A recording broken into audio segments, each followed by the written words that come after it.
Good morning, all. Monday Coffee Chat. Happy Monday. This is about getting out of our heads and into our hearts. Get out of your head and get into your heart. I think I literally said this mantra to myself like 100 times from the end of last week through this weekend. I don't know about you guys, but I got sucked into phone addiction last week. I feel like my phone and social media became an unhealthy extension of my arm. And I needed to break the habit this weekend. And so I kind of want to talk about that. I want to talk about the reality of like how intense that actually felt. I literally felt like I was trying to quit smoking. I want to talk about, as my expertise as a nervous system and alignment guide, like how this works for our hardwiring. I want to talk about the 80-20 principle and how what we do in the micro moments is so powerful and important. And I had to put myself in check on this because in every micro moment, I was checking my phone. In every micro moment that I had, I was grabbing my phone without even realizing, thinking about, or being intentional on what I was grabbing it for. This was becoming a really unhealthy habit for me, and I wanted to catch it before it got too intense. And I don't know if any of you guys have ever experienced the same, or maybe recently have experienced the same. I mean, I've kind of heard like a lot of buzz around, like a lot of people have been needing a bit of some boundaries and intention around social media. And, it's funny, I lost this month's Book Nook book, and I have been loving this month's Book Nook book. I read it over the summer when we were traveling a lot, and it really helped ground me and anchor me when life was crazy. Like, books do this for me. I think that when we have a book in hand, or when we have a book in our bag or a book in our car, it does so many things. I mean, from a brain balancing perspective, when we read like 2 pages of a book, instead of grabbing our phone or even grab the book first.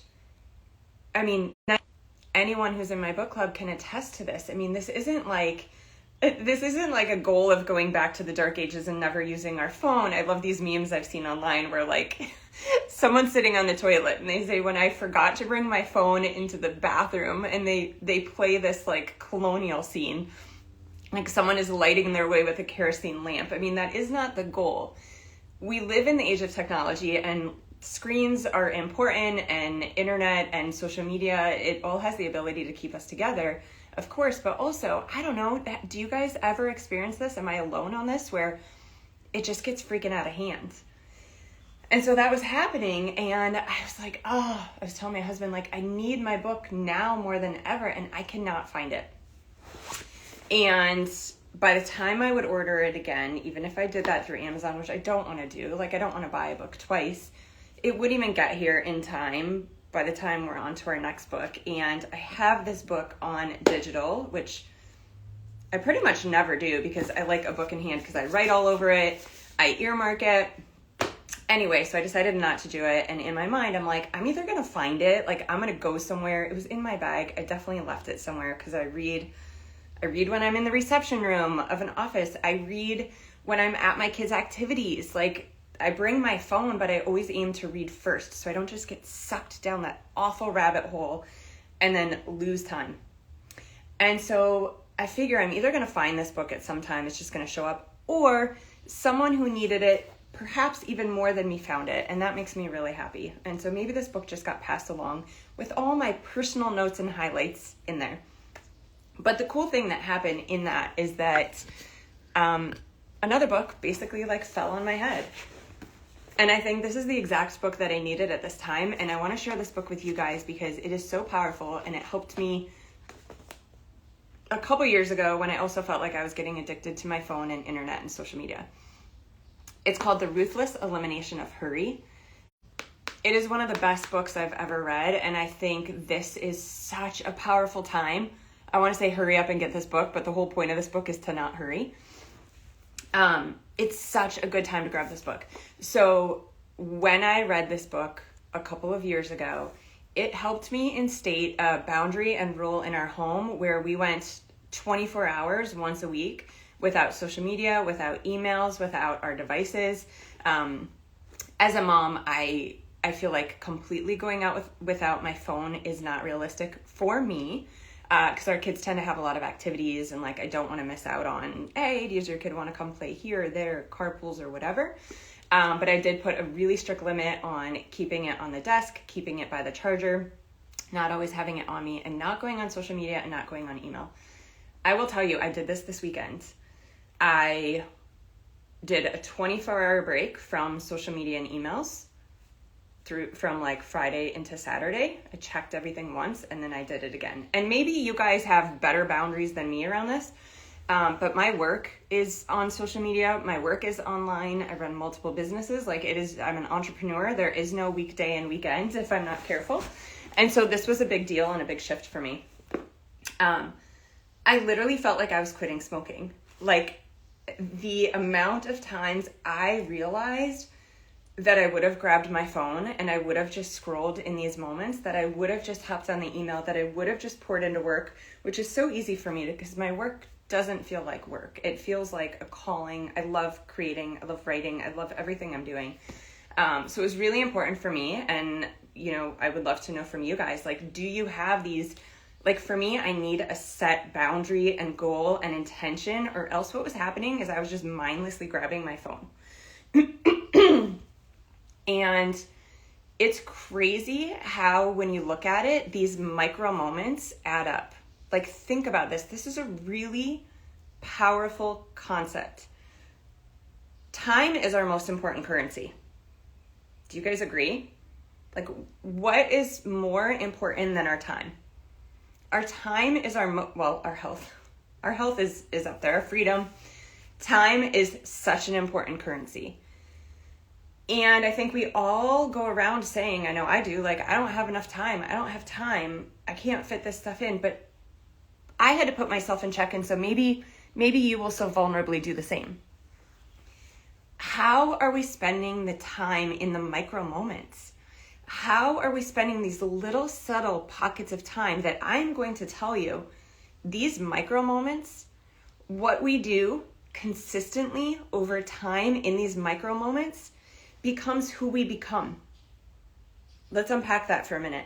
If you've read any book on habits, if you have followed any amazing athlete, Tiger Woods back in the day, right? I don't know what he's like these days, but they say it's the 100,000 hours?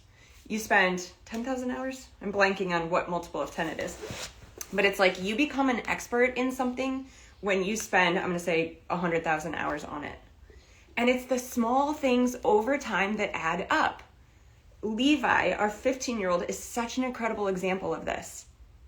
I'm going to tell you what he's doing and what it translates to, but what I want you all to hear and what I needed to start to look at is how frequently throughout the day in these micro moments, I was completely losing myself and my connection to me and what's important and grabbing my phone. And it seems so subtle. It's just a stoplight.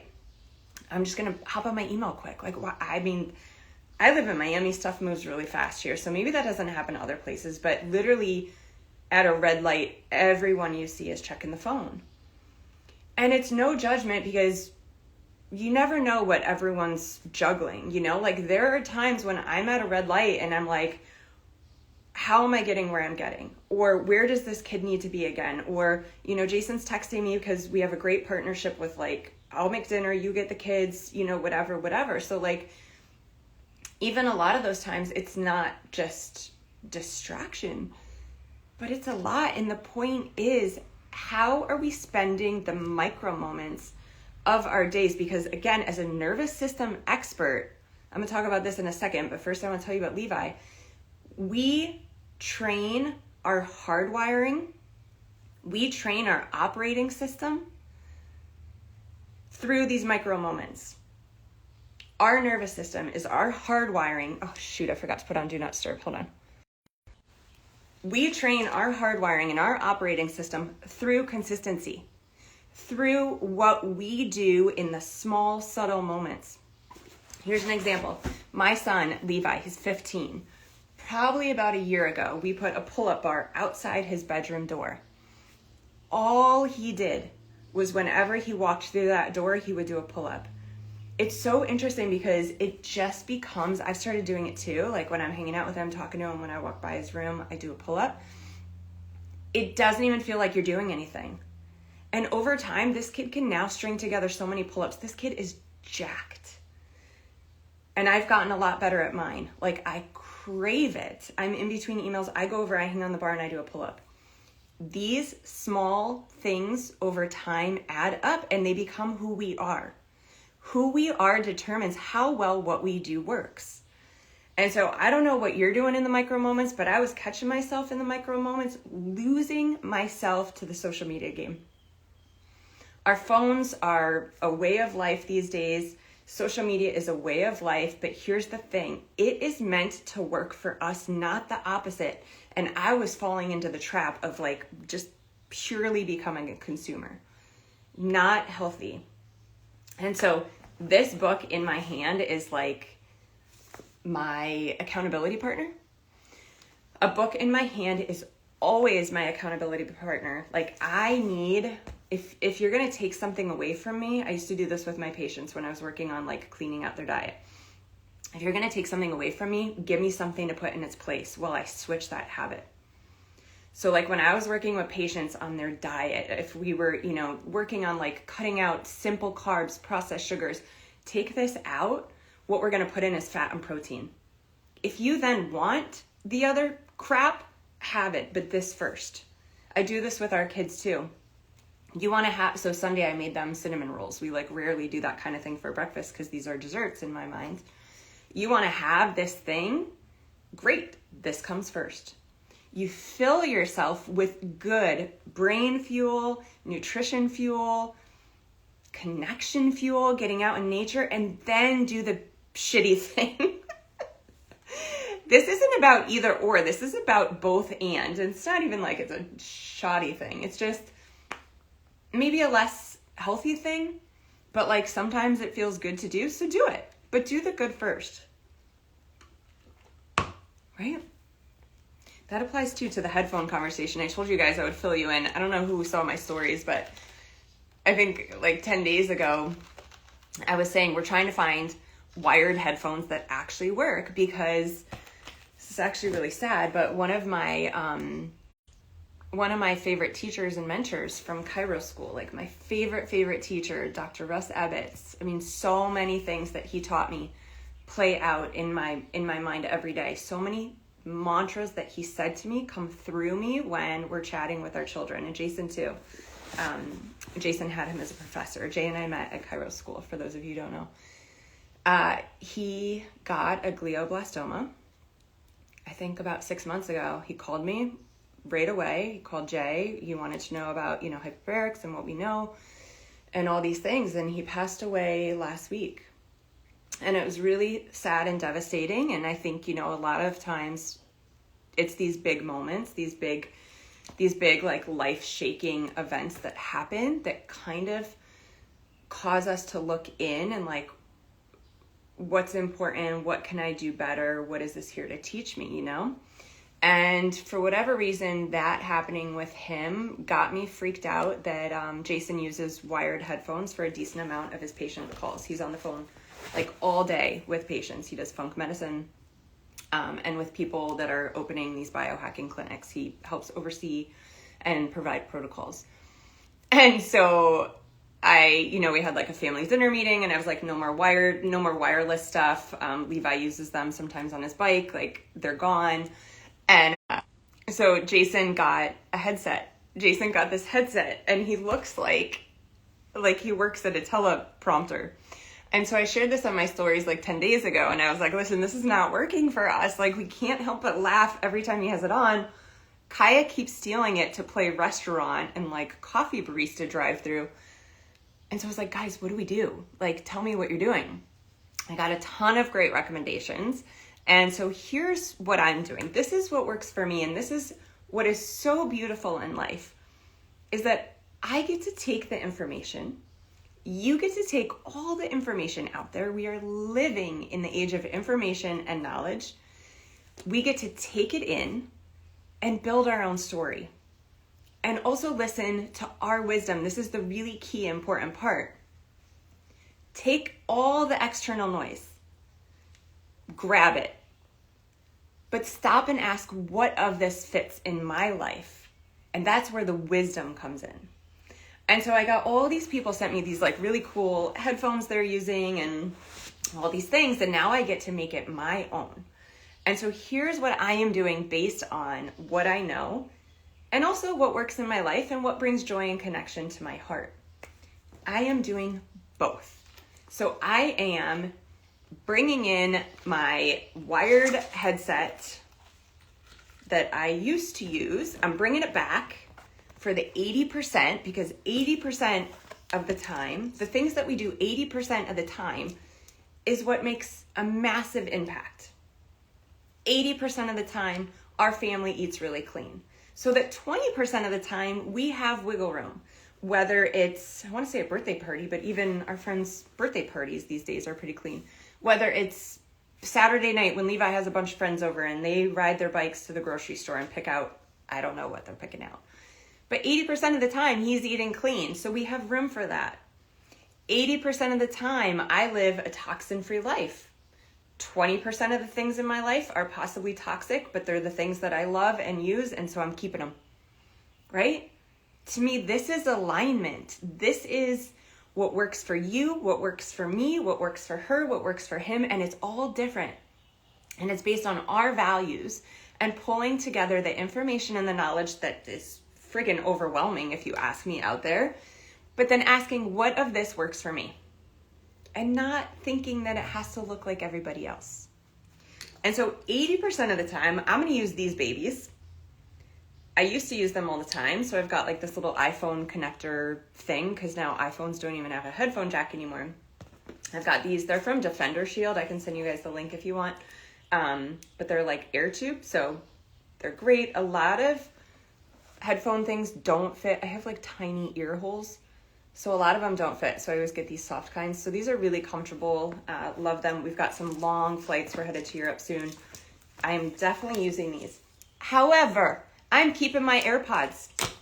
I'm keeping them with everything that I know about AirPods. Microwave in our brain. It's all over. We don't even use a microwave in our house. How horrible am I? But here's what I'm doing.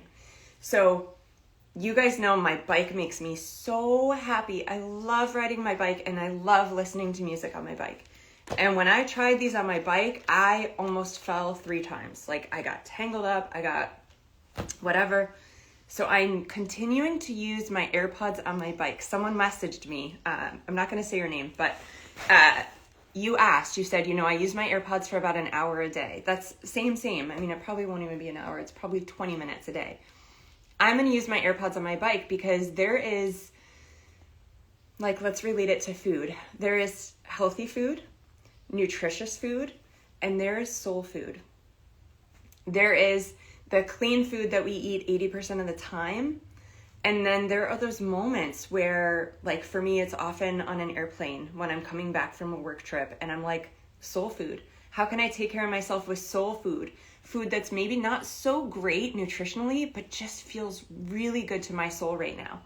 And for me, often on an airplane home from a long trip, it's a downloaded movie on Netflix and it's like Twizzler bites or fruit snacks and chocolate. And it's not always like super clean, but it is soul food. And to me, these are my clean headphones that I'm going to use. And these are my soul headphones that I'm going to use because I am so happy when I'm out on that bike blasting in my music. Freaking Aerosmith. God, I mean, I literally just wake up and it's like, my kids ask me in the car every day on the way to school. Well, once a week. Because there's usually a song that I'm obsessed with each week and I play it all week. Like, they didn't ask today, but they asked yesterday. Mom, what's the obsession song this week? And super cool because I see them doing it too. Music is so beautiful and powerful. It gets us out of our head and into our hearts. And for me, AirPods on my bike are my soul food. I'm going to keep using them. But here's what's cool. I don't want to open these because I think it'll trick the audio and mess it up. But there is something that I have on these. It's by a company called Wave Block. I don't know if you guys have ever heard of this, but we have it on our kids' devices too, Wave block has a ton of science behind it. I actually interviewed the founder of the company in season 1 of the podcast. If you want the episode, message me. If you comment it here, it'll be gone when this live is over. But it helps block EMF and radiation. And so I have these little stickers wrapped around the stem of the AirPod. And so this is how I have my cake and eat it too. This is how 80% of the time I'm going to use these archaic wired things that I could get all intertwined in. And 20% of the time I'm going to use my AirPods, and for extra insurance, I'm going to wrap them with the wave block that helps block the EMF and radiation. I'm having my cake and eat it too. And this is what I think is really the name of the game of life. It's not, I don't know, like I don't want to live in scarcity where I feel like I'm not giving myself what my soul desires, or I'm not giving myself what makes me happy because fill in the blank. Like there were some patients I used to treat. There was one in particular, I mean, she was a mom and she had one young kid, and this woman was so anxious and strung out on needing everything in her home. This was her thing. I think we all have a thing. Her thing was everything in her home to be non-toxic. And every time I saw this woman, all I could think is your nervous system is toxic. Like maybe your home's not, but your nervous system is. You are so stressed out and anxious and making yourself nuts to have it perfectly perfect. And that's not attainable. And so, you know, life is really, I think balance is an interesting word, but like, I feel like life is really about harmony and about both and instead of either or, right? So like, this is, again, just to loop back on what I was saying in the beginning, this is where we really see the micro moments. And, you know, I teach a lot on my platform and in my podcast all about regulating your rhythm, regulating your nervous system. And these things sound so subtle, but I will tell you guys, the way that my life has changed in the last 4 years, I'm 44, I am healthier mentally, physically, and spiritually than I have ever been in my life. My life is busier, but more full, like more satisfyingly full. I want to read something out of this book in a second because he does a really great job, and I want to tell you more about this guy in a second. My life feels like it has more space. I feel more content. I feel more relaxed. I feel okay not being okay, and having the ability to sit through that and understanding how powerful and important the seasons in our lives are, the seasons in our week, the seasons in our month, and the power of going into them. I trust my feelings. I trust my intuition. I trust my gut. I am way more comfortable speaking out for myself because I know myself. I have gotten comfortable in the quiet moments of being alone. And these subtle things are the things that have brought me as a 44-year-old woman to my favorite place in time as a mother, as a wife, as an entrepreneur, as an author, as a friend, as a sister, as a daughter. These subtleties of microdosing, I love to use the word microdosing, connection with ourselves, are one of the most powerful things that we can do.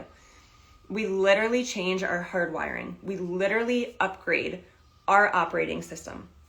And here's what I mean. Our nervous system, our hardwiring, is still created to function the way that it did back when we were cave women. But our environment has dramatically changed.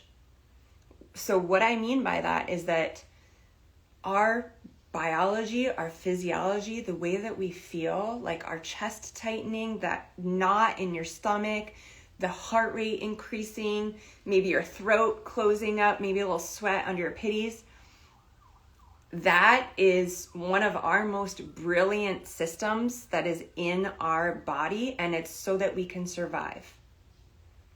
And back in the day, it served us really well, because if there was a threat, we had this beautiful cocktail of cortisol and this rush of blood away from our core, away from digestion, away from our immune system, away from our memory, and into our extremities so that we could run and get the hell out of there.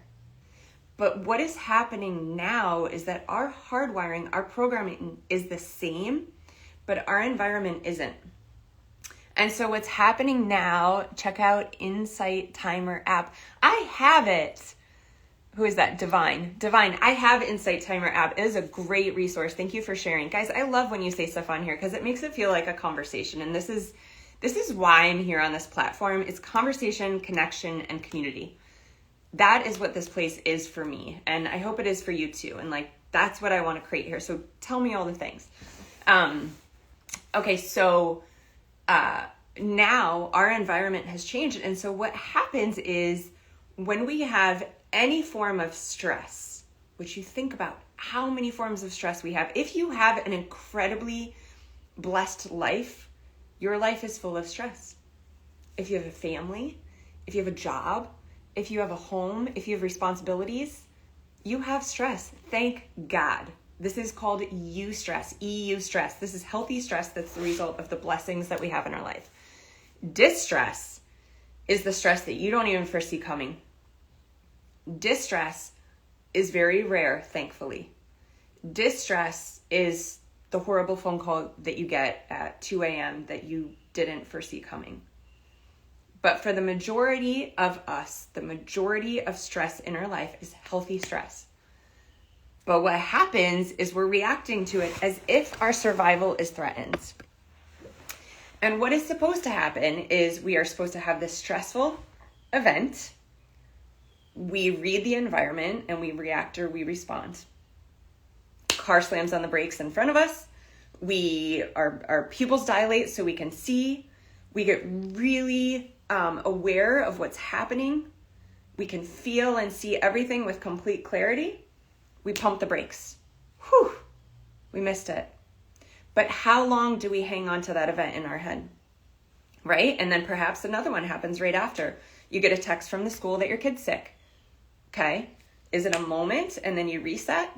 Because you can train yourself to, and that's everything that I teach does that. Or do we perseverate on it and hang on to that chronic stress, keeping our body in a state of survival? It's a choice, and it comes from training. And so we can't necessarily control our life, but we can control our ability to respond and regulate quickly. That is the name of the game. Like, I am not ever going to wish for a life without stress because I love my family. I love my career. I love my calling. I love our home. I love my car. I love my body, the machine that is my body. And these things all come with stress. It's the price of admission. But what I do want to do is I do want to be able to regulate as quickly as possible when stress comes. And that's what these tools do. So let me give you some tools because you hung out here and I want you to leave with something of value. And then I'm going to read this thing and then I think that's it. Okay, these tools. So I'm literally sharing this on the stage in Copenhagen Health Week soon. I don't know if I'll get that as an episode, but I want to put it out because it's 20 minutes, broke it down super simply. Like, here you go. And it's really cool. So this is literally the show I'm going to speak at is a huge biohacking. I think they have like 3,000 attendees. And I'm going to respectfully talk about the massive power of these tools, right? Like I have a sauna right next to me. I have a chamber right in front of me. I have a PEMF mat right there. Like I love these tools. I'm a bioharmonizing girl. But I will tell you, these micro moment shifts, this microdosing connection that you do in the 2 minutes that you choose to not grab your phone are more powerful. And I share the neurology and the neuroscience behind it. Like I compare one to the other and what one does in 2 minutes versus what one does in an hour, and they're equal. Okay, so one of my favorite, I do this all the time, is expanded gaze. Again, this sounds super subtle, but it's so powerful. And I call these, let me just zoom out for a minute. I will give you these things. I call these regulation reps. Get in your regulation reps in micro moments throughout the day. You think about if you wanted like nice biceps and you didn't have time to get to the gym, but if you put maybe 15-pound dumbbells out, like every time you got up, if you work from home, from your computer, you just did like 5 here and there. At the end of the day, you're doing like 50 bicep curls a day. These add up. So these are your nervous system regulation reps. This is your flex that you do throughout the day in small windows of opportunity. All you got to do when you go to grab your phone, don't do it. Put it down, make a choice to do one of these instead, and then grab your phone. What you're doing in this process is you are changing your hardwiring. You are changing your programming. And over time, what this leads to is having the ability to be present with what's in front of you. Don't dismiss how powerful that is. I know it sounds super cliche, but hear me out. What this translates into is in the micro moments where things really matter, maybe it's your child or your loved one in front of you, your nervous system knows how to be fully in the moment because you have trained it consistently through regulation reps how to do so. And part of that, through these reps, through these things I'm going to give you right now, is going to be conscious, but a lot of it, you might not even fully realize what you're doing. You're doing a bicep curl without even really realizing how powerful what you're doing is. And all of a sudden in a month, you're going to be like, holy shit, look at my amazing arms. But instead of your amazing arms, you're going to be like, holy cow, I just had the best moment with my child right after there was a chaotic event. Wow, I'm putting my head on the pillow at the end of the day and I'm like, you know, this week has felt really good. Like I have gotten it all done, but I've just been like going, like I'm in flow. I don't feel like I'm forcing anymore. Wow, I'm actually noticing the beautiful things in front of me. I'm seeing the sun. I'm noticing the flowers. Again, this sounds like so cheesy, but like, what are we here for if not to admire the beauty of it all? Why are we here if it's just about getting a to-do list done? Like, I'm all about that. I'm an overachiever. I'm a goal setter. I love checking the list, but like, to not enjoy the moments, to not have the ability to control who we be as we're going through the moments is not a life worth living. I promise you, I did it for most of my life. This is so much more satisfying. All right, so regulation rep, one that I do every day. So I work from home. If you don't work from home, you can still access this. And if you guys have questions, put them below. Like, I am here for you. Expanded gaze. So you think about how often we have like a very near focused gaze. We're looking at our computers. We're looking at our phones, we're looking at our devices, it's heads down in like a very small field of view. When we are doing that, our nervous system reads the environment as survival. We are extremely focused on what we're doing. This is really, really important. Our survival is at stake, usually not true, but to our hardwiring, it doesn't know the difference. And so simply, intentionally, multiple times throughout the day, we look up. So if you guys follow me and you see my lizard gazing, that is what this is. So again, I'm going to say what I said before. You are not going to consciously realize how powerful what you're doing is. You do 2 bicep reps here and there throughout the day, you're going to be like, what is this doing? Levi at first, doing a pull-up here and there as he went in his room. What is this doing? All of a sudden, 4 weeks, 6 weeks later, he is jacked. All of a sudden, 4 weeks, 6 weeks after I started going out and looking at the lizards, getting some beautiful sunlight on my face and on my body, for a minute and a half, a few times a day, I am a different woman. So what I recommend is pick a number, 5 times a day for 5 minutes, 5 times a day for 2 minutes. I always aim for 2 minutes. Look at something at least 5 feet away from you. That is one of your most powerful regulation reps, because not only do you feel good and you get to like clear the slate, you are literally taking your nervous system, your hardwiring out of survival, and you are turning on, you are literally flipping a switch. You are turning on your parasympathetics. You are turning on the ability to get into your heart. You are turning on your ability to heal. You are turning on oxytocin. You are turning on your connection with yourself, with God, with whatever it is. So that later in the day, when your beautiful child or your beautiful animal or your beautiful husband or partner is in front of you, you can fully see them. Your nervous system can easily switch. For anyone who's done like a lot of fasting, there's metabolic switching, right? Having the ability to go between a sugar burner and a fat burner is one of the best things that we can do for our biology. Having the ability to not be hangry, to burn fat and to focus and function when there isn't food readily available. That's how we're supposed to be, by the way. That is metabolic switching. That is turning a switch on and off. This is nervous system switching. Because you think about, like, we are constantly training one side of the switch, the go, go, go, go, go. And then what happens is when there's a beautiful moment in front of us, we can't access it. Again, I'm going to bring the analogy back to fasting. When I first wanted to fast, I was a sugar burner. My body did not know how to fat burn.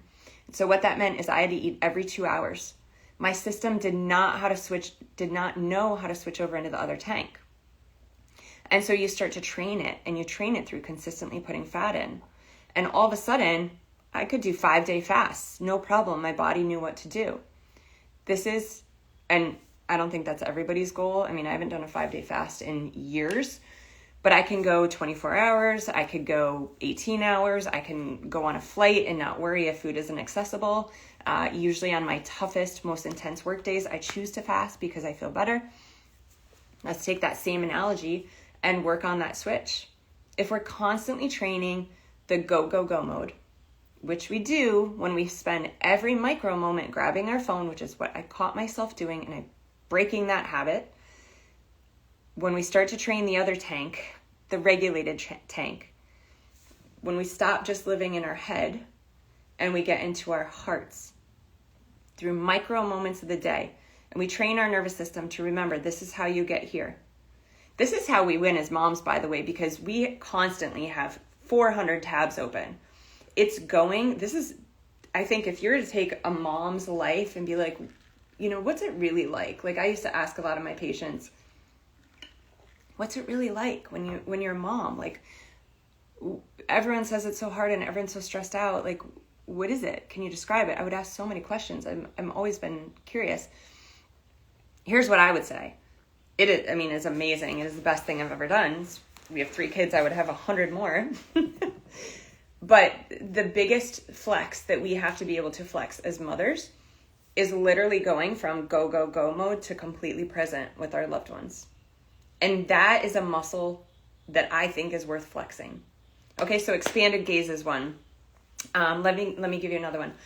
Whatever you do in the morning and at night, first thing when you wake up and last thing before you go to bed is like double duty. You are double dipping. And so you can do a lot of training to have the ability to easily flex between your head and your heart. You can train the ability to go from go, go, go, or like shitstorm email or text or someone slamming on their brakes, bumper to bumper traffic, to your child needs you. Oh my God, I just totally lost my train of thought. Oh, okay. So because time is of the essence, the morning and the evening are amazing because you can get twice as much done in half the time. But be careful here, because think about, how are we training our nervous systems in that crucial window of time for the most part? If we're going on our phones or devices, we are training the survival part of our nervous system. We are training our nervous system to crave in the micro moments, go, go, go, because that's all it knows. And so I talk a lot about theta and alpha brainwaves. If you guys want resources, scroll my gram. If you need me to just send them to you, you can DM me. Theta and alpha brainwaves, these are brainwaves that we wake up in, that we gear down to as we go to bed. These are magical brainwaves that people for years to be able to achieve, and we wake up in them. And so theta, we are in at any time when we are daydreamy. This is that magical fuzzy window between sleep and wakefulness. You're in theta before your eyes even open. Pay attention to the thoughts that you have, the questions that you're asking yourself, and listen. The action step for theta is to listen. The thing to not do, to have the ability to be in theta, because simply spending time in theta is massive reps. All you got to not do is not put light in your face. No blue light, no white light, no sunlight just yet, and no screens or devices. It's just listening. It's this easy. It's this subtle. It's like, it's simple, but it's not easy. And I want you to try it. And I want you to message me if this is new to you. It is not easy. because it can be uncomfortable. The thoughts can be uncomfortable. The to-do list and not getting to it can be uncomfortable. Like, it is simple. It is not always easy, but this, I will go to the end of the earth to say that this is the most powerful and important tool, especially for moms. Because in the micro moments, we completely change our hardwiring, our operating system, our ability to go from go, go, go in our head into being present with who and what's in front of us and getting back into our hearts. Okay, and so I want to read just a couple things out of this book. I highly recommend grab this book. Also, something that I did when I was first starting this practice in the morning of trying to not go right into do mode was I would put a book in my hand because it gave me something to anchor to, right? It's hard to just be like, okay, now I'm not going to go on my emails anymore or socials first thing in the morning. Well, what the hell am I supposed to do? And so as you're breaking a habit, I think it's really helpful to have an anchor, and books were the anchor for me, and that's why I'm so passionate about books. Having one in your purse at all times. I have jury duty Wednesday, 100%. I'm already like, what 3 books am I going to bring to oscillate between? I'm definitely bringing this one. Because otherwise you just grab what's there and we end up on our phones. Reading across a page also is, it's like a nervous system hack. It instantly regulates your brain and it connects you to your heart and your body. And so I highly recommend grabbing a book and just having it like right by your bed, or I have it in what I call my sit spot. I've got a little flashlight that goes on here. I don't know where it is right now. I had it this morning. That's like circadian friendly light. So any questions you guys have, DM me. I'll send you any resources. But it's like amber light. So I stay in theta and alpha. All right. So this is crazy. So this book, it does have some religious undertones. The man who wrote this, the Ruthless Elimination of Hurry, was a pastor, and he was running a mega church and like super successful and super addicted to producing. And he talks about how he realized that in all of this, he had completely lost his connection to God. And I think we could all probably use a little more religion in our lives. And if you're not someone who resonates with that, connection to God or connection to yourself are the same. And so, I think there's a lot to be taken from this book. It's not super religious, but it has some beautiful things in it. So anyway, he resigned from his position, and he talks all about, how we've become addicted to hurry. And if you weren't here in the beginning of the call or the chat, what I said was when I read this book a couple years ago, it helped me institute in our, is that how you say it? Institute? I'm really tired. Jason's out of town. I don't sleep well when he's out of town, which, by the way, this is really cute. One thing on role modeling, I wear Jason's shirts to bed when he's out of town. And, I say how we're always role modeling for our kids, not by what we say, but what we do. And it's so sweet because Kaya has been wearing one of Jason's shirts every night since he left. I didn't tell her to. She just watches me do it. So cute, so sweet. So anyway, I'm really tired. He's been gone a few nights. I don't sleep well when he's not here. Does that happen to you guys? And Wyatt and Kaya are in bed with me. I've got warm bodies, but it's just different. It doesn't feel safe, right? So anyway, this guy was a pastor and he quit, and he realized how much of life he was losing out on by living tethered to his phone. And like I was saying in the beginning of this chat, this weekend, I decided to go full in on checking my intention and boundaries around my phone. It felt like I was quitting smoking. It wasn't like so hard, but I realized how much I grabbed for that thing. I will tell you, the amount of time that I had this weekend was insane. The amount of stuff that I got done that felt really good to my soul. I cleaned 2 pantries. We have like a kind of a big wide pantry, so I'll call it 2 pantries. I cleaned both pantries. Had beautiful connections with our children. Even in that, I realized how often I'm like, let me take a picture of this. I just didn't have my phone with me. I was fully in the moment. We rode bikes, which we do all the time.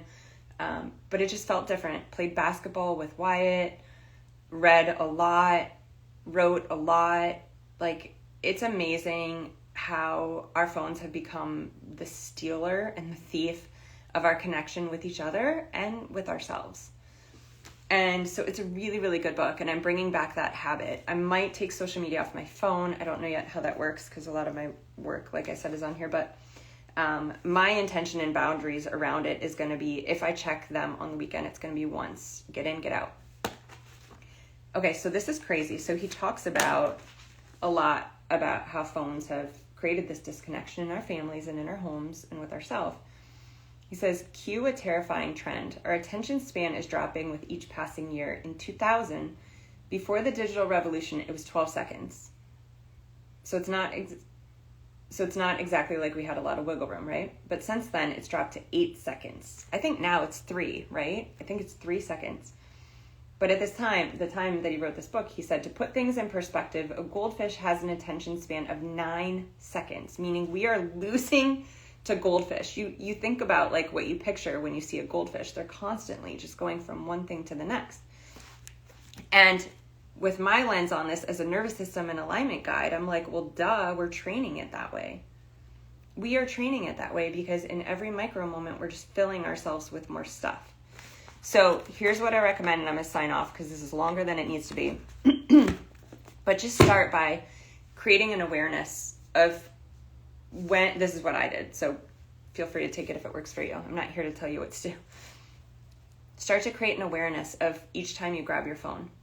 Is there an intention? Is there a reason? Or is it just a habit? And if it's a habit, your phone is owning you. Your phone is supposed to work for you, not the other way around. And so create an awareness of that habit. I created intention and boundaries around because if I didn't create rules for myself, it was just seeping more and more into my life. And that being said, I do fill a lot of my micro moments with regulation reps. So I can't even imagine if I weren't doing that.